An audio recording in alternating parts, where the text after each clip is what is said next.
지금부터 할 얘기는 이제 기술적 분석이고요. 기술적 분석은 사실 이제 종목 선정을 한 다음에, 그죠? 종목 선정을 하는 과정인 거죠, 지금. 그래서 제일 중요한 거는 이제 기본적 분석이기 때문에 기본적 분석을 먼저 본 거고요. 그죠? 재무 상태라든지 뭐 이런 것들.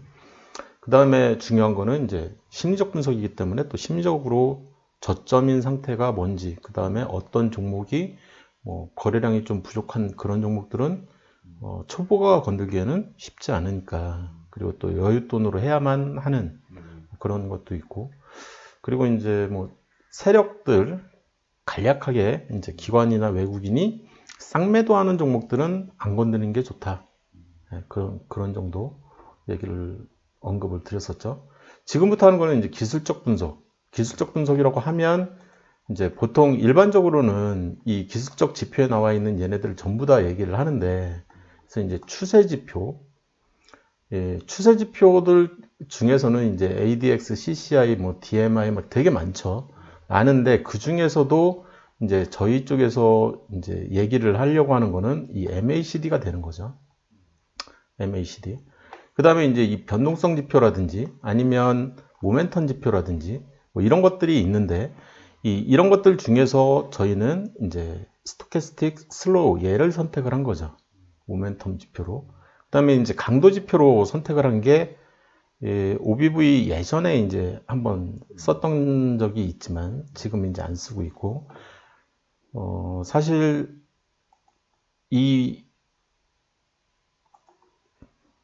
제가 이거는 이제 좀 좀 약간 틀렸다. 저하고는 좀 안 맞는다라는 얘기 했는데, 이 RSI라는 이 지표도 이제 좀 얘기를 할 거고요. 이게 이제 기술적 지표에서 나오는 기술적 지표라고 하면 좀 큰 흐름을 생각을 할 필요가 있는데, 거래량을 전혀 생각을 안 하는 거예요. 거래량 동케어 지표. 거래량을 포함하는 보조 지표는 심리적 지표라고 제가 말씀드렸잖아요. 그래서 이 가격에 대해서만, 이 가격 지표인 거죠. 이 가격 지표 이쪽.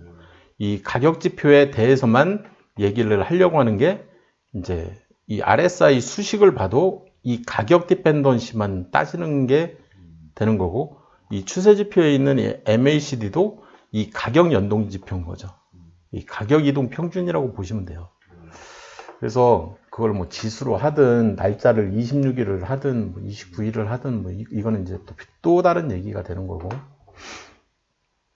여기까지 얘기를 일단 먼저 하고요.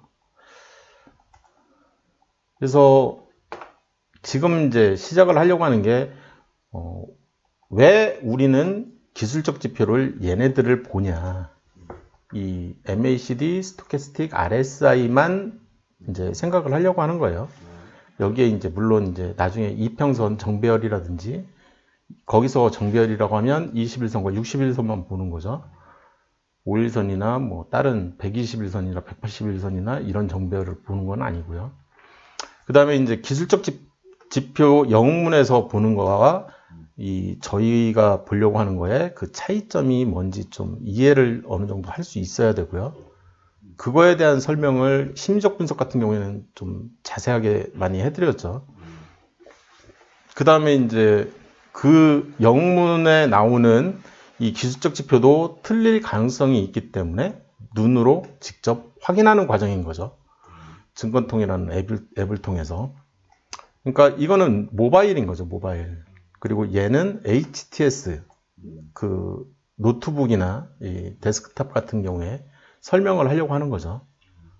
이해되셨죠? 좀 차이점이 있습니다. 그리고 이제 자주 쓰는 내용들 이렇게 보시면 되고요. 그래서 이제 이 HTS 이제 설정에 대한 얘기를 좀 먼저 하려고 하는 거고요. 그래서 설정을 어떻게 할 거냐라고 했을 때, 이 영봉전이라고 하면은 이제 하루 전 대비 이 일봉 연속 상승, 우상향하는 애를 찾겠다는 거죠. 그리고 MACD 시그널도 마찬가지로 우상향하는 애만 찾겠다. 네. 그래서 지금 얘기를 하려고 하는 거는 주식 쪽으로 가서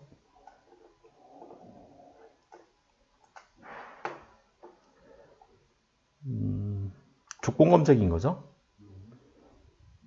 조건 검색에서 내 조건식에 지금 저평가 매수 신호 얘를 설명을 하고 있는 거예요. 지금 얘를.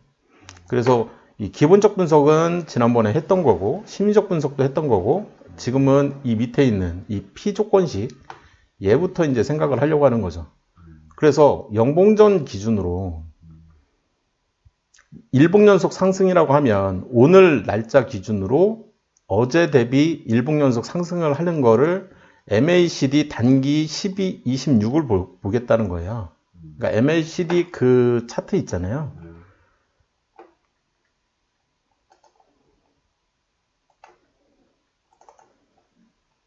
이 MACD 이 차트에서 요 위에 있는 이 빨간 선 있잖아요. 얘를 보겠다는 거예요. 얘를.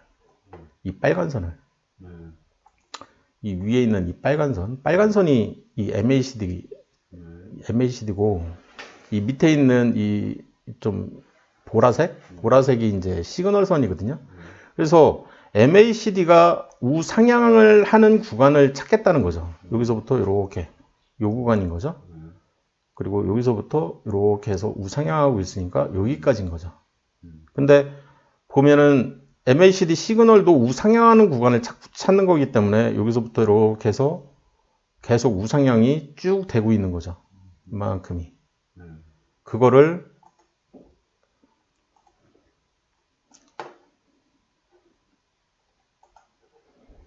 그 조건식을 지금 보시면 밑에 이제 조건식을 보시면 이 두 개 P하고 Q 조건식을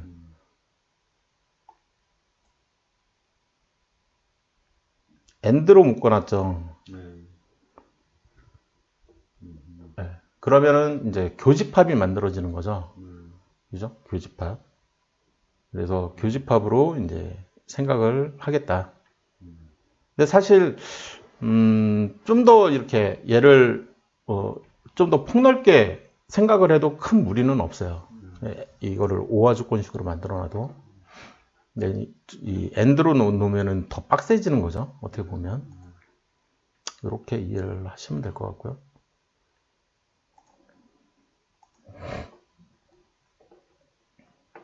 그 다음에 이제 스토캐스틱 같은 경우에는 533을 본다고 했잖아요. 533. 그래서 533을 이제 이 골든 크로스를 하거나 그래서 상향 돌파를 한다는 거죠. 또는 이 리테스팅을 보려고 한다는 거죠. 그 조건식을 집어넣는 거죠. 리테스팅이 뭐죠?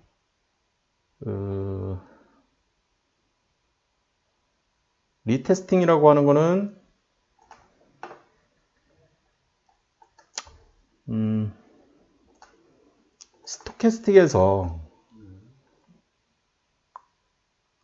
스토캐스틱 슬로우에서 이제 내가 리테스팅을 보려고 한다는 의미는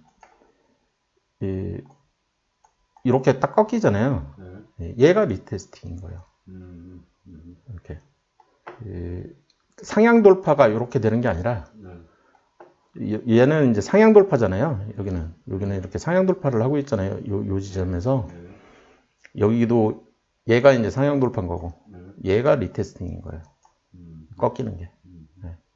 그래서 그런 구간들이 중간중간 있을 수가 있죠. 얘는 상향 돌파고 얘도 상향 돌파고 얘도 상향 돌파고 상향 돌파고 상향 돌파고 얘도 상향 돌파고 여기에는 없는 것 같네요. 얘도 리테스팅. 어디요? 어디? 요거 상향 돌파하네. 상향다 여기 살짝 뭐 그렇게 보실 수도 있죠. 네. 하여튼 그렇게 이해를 하시면 될 것 같고요. 그래서 이 리테스팅에 대한 조건식이 없기 때문에 아까 이제 그 조건식을 쓴 거죠. 이 조건식으로. 그 다음에 이제 RSI는 일봉연속 상승. 그 중에서도 30 이상을 보고 싶은 거죠. 그리고 65 이하로. 그래서 요 포인트는 사실 RSI 같은 경우에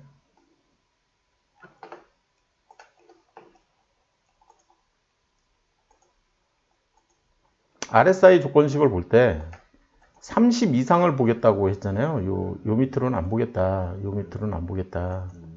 그래서 요 이상 보고 싶고 65 밑으로만 보고 싶다. 네. 요 사이를 보려고 하는 거잖아요. 그래서 지금 이제 이 종목 같은 경우에는 워낙 대형주기 때문에 이 급등락이 별로 없는데 이제 이런 이제 좀 약간 급등하려고 하는 포인트 있잖아요. 이 급등하려고 하는 이 포인트는 이 밑에서는 나오는 가능성이 거의 없거든요. 이 밑에서는. 이런 밑에서 들어가면 추가 하락 가능성도 이제 존재를 하고 있고요. 사실.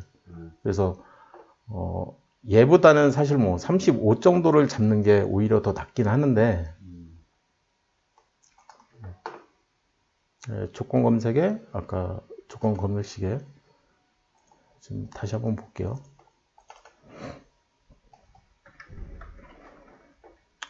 아예 없앴네요. 지금은 그 조건식을. 왜냐하면 이제 이 다른 조건식을 더 쓰려고 하다 보니까 T까지만 쓸 수 있다고 했잖아요. 제가 조건식을. 예. 그래서 요 조건식은 삭제를 시켰네요. 제가. 이 전에는 T에 이제 존재하던 인데 얘가 이제 없어진 것 같아요. 필요하면 이제 이 조건식을 더 추가를 하면 이제 좀 더 포커싱이 일어나거든요. 급등 포인트로 좀 더 포커싱을 하고 싶은 거죠.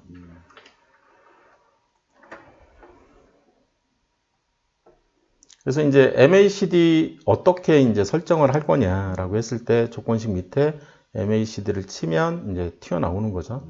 그래서 MACD가 튀어나오는데 그 MACD를 선택을 해서 이 추세를 선택을 하는 거죠. 그래서 추세를 우상향으로 난 가져가고 싶은 거죠. 그래서 일봉 연속 상승으로 잡은 거고 그 조건식을 집어넣는 거죠. 뭐 어려운 얘기는 없죠. 이거 할 줄 아셔야 돼요. 네. 본인만의 매매법을 이제 자동으로 디텍션하기 위해서는 가능하면 이 툴을 쓸 수 있으면 좋거든요. 네. MACD 시그널 역시 마찬가지죠. 그냥 시그널 치고 MACD 시그널에서 추세에 이제 저 같은 경우에는 이제 추세를 쓰고 있지만 기준선 돌파도 있고 사실 MACD라는 것 자체를 보면 이제 닫고 MACD를 좀 더 얘기를 하면요. MACD의 기본적인 이제 매매법이라고 해야 되나? 네. 그게 이 골든 크로스 하면 사서 좀 더 길게 볼까요? 이렇게 골든 크로스를 하면 요때 이제 사는 거죠. 요때. 그래서 데드 크로스를 하면 요때 팔겠다는 거거든요. 그래서 이 골든 크로스를 하면 요때쯤 사서 데드 크로스를 하면 요때쯤 팔겠다. 뭐 이런 식의 매매법이 있고요. 그 다음에는 이 기준선이거든요. 얘가 이 기준선 0을 기준으로 해서 여기가 0이잖아요. 0을 기준으로 해서 상향 돌파를 할 때 사서 기준선 0을 상향 돌파를 할 때 사서 기준선 0을 하향 돌파를 할 때 팔겠다. 그러면 이제 좀 더 길게 가져가는 거죠. 이런 매매법이 또 하나가 존재를 하는 거거든요. 그래서 요때 사서 요때 팔겠다. 그러면 요때 사서 요때 파는 거니까 한 요 정도 되는 거죠. 이렇게 한 중기 투자 한 그 정도 이렇게 가게 되는 이런 매매법도 존재를 하거든요. 그래서 MACD의 기준 매매법 같은 경우에는 이 대세 상승이 한번 일어나면 이런 거죠. 이런데 얘처럼 이제 이 랠리가 시작되는 거죠. 랠리가. 그래서 골든크로스 기준선을 돌파를 여기서 했죠. 그리고 나서 하향 돌파를 여기서 한 거잖아요. 여기서. 그래서 여기서부터 이만큼을 먹게 되는 거죠. 랠리를 하면. 이해되셨어요? 다른 종목을 하나 더 예를 들어보면 카카오 같은 경우에 랠리를 하게 되면 여기서 랠리를 시작한 거잖아요. 그래서 여기까지를 홀딩하라는 거잖아요. 그러면은 꽤 먹을 수 있는 거잖아요. 그죠? 이 상승 랠리를 다 먹을 수가 있는 거죠. 그리고 나서 이쪽에서 랠리를 시작하잖아요. 그죠? 그리고 나서 하향 돌파는 여기서 일어나잖아요. 네. 그죠? 많이 먹었는데. 예, 여기서 시작해서 여기서 이해되셨죠? 네. 예, MACD가 이런 거기 때문에 네. 예, 나름 꽤 메리트가 있는 매매법이라는 거죠. 근데 저는 이제 그걸 안 쓰고 상승 구간만 보겠다는 거죠. 우상향하는 구간인 얘와 이런 애들만 보겠다. 네, 나머지 이런 하락 구간은 아예 안 보겠다. 그걸 얘기를 하는 거예요.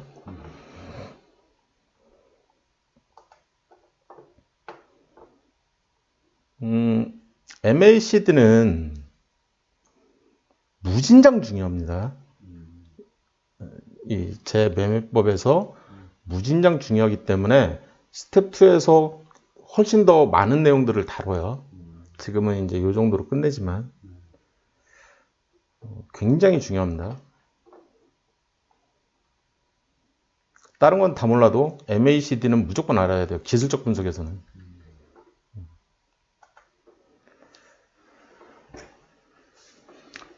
다음에 이제 스토캐스틱 얘기를 할 건데요. 스토캐스틱 슬로우 같은 경우에 이제 세팅하는 방법론인 거죠. MACD하고 똑같이 스토캐스틱을 선택을 한 다음에 이제 얘는 이제 골든 크로스하고 이 상향 돌파를 상향 돌파가 골든 크로스인 거고 이 연속 상승, 일봉 연속 상승은 그냥 우상향을 잡는 건데 얘는 사실상 리테스팅을 잡기 위한 거죠.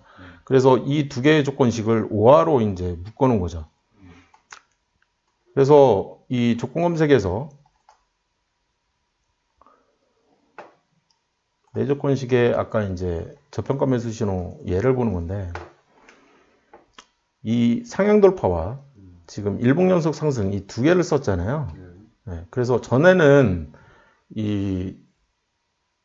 내가 이제 S1을 이렇게 딱 누르면 이 S1을 누르면 10개를 쓸 수가 있어요. 이 조건 검색 실시간으로 나오는 거를. 그래서 이 10개를 이제 세팅을 이렇게 했었거든요. 그래서 이게 이제 스텝 3에서 배우는 거고, 급등주 관련해서. 그리고 이제 이 저평가 매수 신호는 얘거든요. 이 하나. 그 다음에 이제 시그널 1, 2, 3, 4 해가지고 얘가 스텝 2거든요. 스텝 2를 4개를 쓰는 거죠. 그 다음에 이제 이 스텝 3를 3개를 쓰고 있는 거고요. 그리고 거기에 이제 확장 버전으로 2개를 더 쓰는 거거든요. 스텝 3를.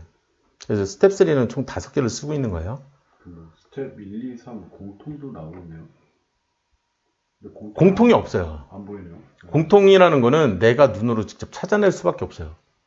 그래서 눈으로 봐야 되는 거죠. 그러니까 여기에서 등락률을 보고 등락률 큰 이 ENF 있죠. ENF가 지금 가격대가 3만 원이면 한 이 2나 3거든요. 3만 원대면 3겠네요. 3만 원대면 그래서 여기에 6%짜리 ENF가 떴죠. 그러면 얘는 그 위치 정도 되는구나. 그러면 ENF 얘가 이 스텝 3에서도 떴을 가능성이 있거든요. 6%짜리 여기서 떴죠. 그러면 얘는 우리 종목에 해당될 가능성이 이제 상당히 높아지는 거죠. 사도 될 만한 종목일 가능성이 생기는 거죠. 그렇다고 해가지고 바로 사는 건 아니고요.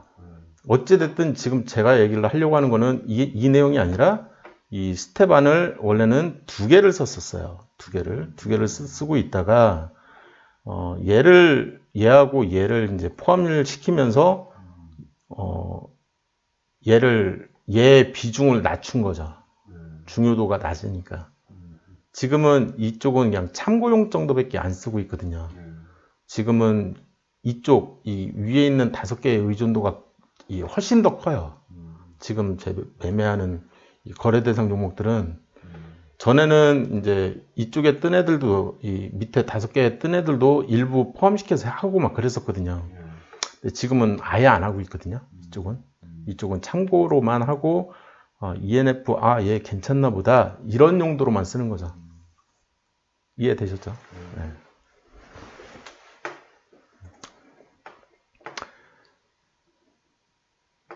그래서 이제 이 스토캐스틱은 사실 여기서 이제 어떤 얘기를 할 수가 있냐면 이 스토캐스틱은 조지 레인이라는 사람이 사실 이 사람이 만든 것도 아니긴 하지만 어쨌든 이 채권 시장용으로 만들어서 쓰고 있던 그런 기술적 지표였던 거예요. 이 스토캐스틱이라는 그게. 그러니까 채권 시장에서 썼던 거지 주식 시장에서 썼던 건 아니라는 거예요. 근데 이 채권 시장에도 똑같이 이제 차트가 만들어지고 있는 거죠. 그 차트를 기반으로 해서 이제 스토캐스틱을 만든 거고, 그거를 주식에도 이제 도입을 했더니 잘 맞는 거죠. 채권 시장 못지않게 주식 시장에서도 잘 맞아 떨어지고 있는 거죠. 그래서 이쪽 주식 시장에서도 도입이 된 거죠. 이 스토캐스틱이. 이해되셨죠? 지금 이제 그래서 이제 이 HTS에 어떻게 설정을 하면 되냐, 이제 그런 얘기들을 하려고 하는 거고, 이 스토캐스틱을 이 지표 설정에 5533으로 1255 대신에 533으로 설정을 해야 되는데, 제가 어떤 거는 서버에 저장된다고 했고 어떤 거는 로컬 PC에만 저장이 된다, 그런 얘기를 한 적이 있어요. 얘가 로컬 PC에만 저장이 되는 거거든요.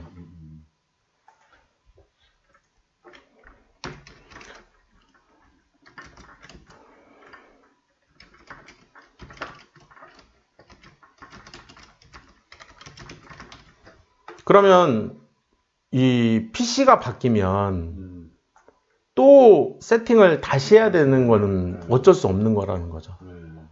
이 로컬 PC에만 저장이 돼 버리니까. 근데 이 세팅 있잖아요. 이렇게 그림으로 이렇게 해가지고 5개 세팅하는 거, 얘도 로컬 세팅이에요. 그런데 이 조건 검색에 있는 이 조건식 있잖아요. 이거는 서버에 저장이 돼요. 그래서 이 조건식이 서버에 저장이 되기 때문에 거기서 끌어갖고 올 수가 있는 거죠. 네, 이해되셨죠?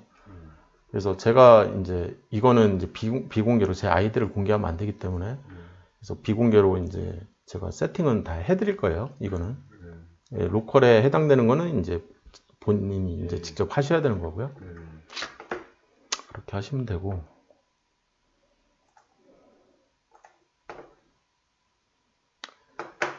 그 다음에 이제 RSI인데요.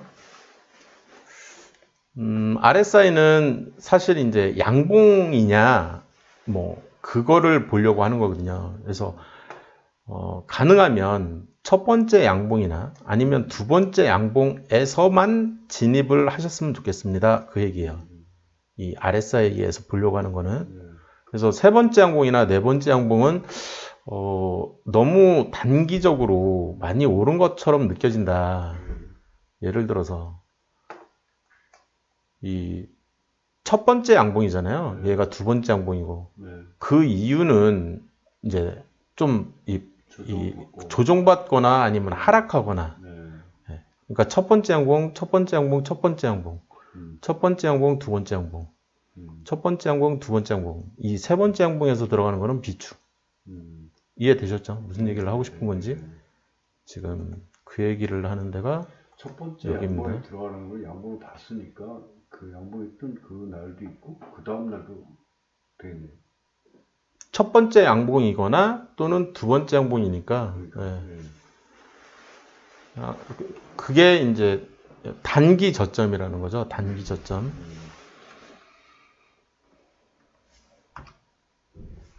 다음 얘기는 이제 이 증권통 얘기로 넘어가기 때문에 잠깐 쉬었다가 또 진행을 할게요.